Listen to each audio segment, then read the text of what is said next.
இந்த பேசேஜில் 10 கன்னிகைகள் மணவாளனுடைய வருகைக்காக காத்திருக்கிறாங்க. அதில் 5 பேரை பார்த்து மணவாளன் உங்களை அறியேன் என்று சொன்னதற்கு என்ன காரணமாக இருக்க முடியும்? ஒருவரை பார்த்து உங்களை தெரியவே தெரியாது அப்படின்னு சொல்லணும்னா அதற்கு என்ன ஒரு ரீசன் தான் இருக்க முடியும்? அங்கே உறவே இல்லை.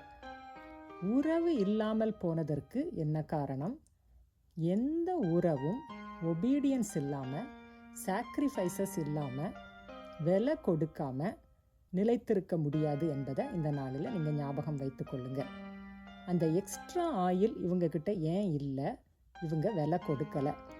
புத்தி உள்ளவர்கள் புத்தி இல்லாதவர்களை பார்த்து ஒரு வார்த்தை சொல்கிறாங்க, நீங்கள் விற்கிறவர்களிடத்தில் போய் உங்களுக்காக வாங்கி கொள்ளுங்கள். விலை கொடுக்காமல், சாக்ரிஃபைசஸ் இல்லாமல், ஒபீடியன்ஸ் இல்லாமல் உறவில் நிலைத்திருக்க முடியாது என்பதை இந்த நாளில் நீங்கள் புரிந்து கொள்ளுங்கள். ஜான் சாப்டர் 15 இயேசு சொல்கிறாரு, உறவில் நிலைத்திருப்பதற்கு என்ன வழி? நான் என் பிதாவின் கற்பனைகளை கை கொண்டு அவருடைய அன்பிலே நிலைத்திருக்கிறது போல நீங்களும் என் கற்பனைகளை கை கொண்டிருந்தால் என்னுடைய அன்பிலே நிலைத்திருப்பீர்கள்.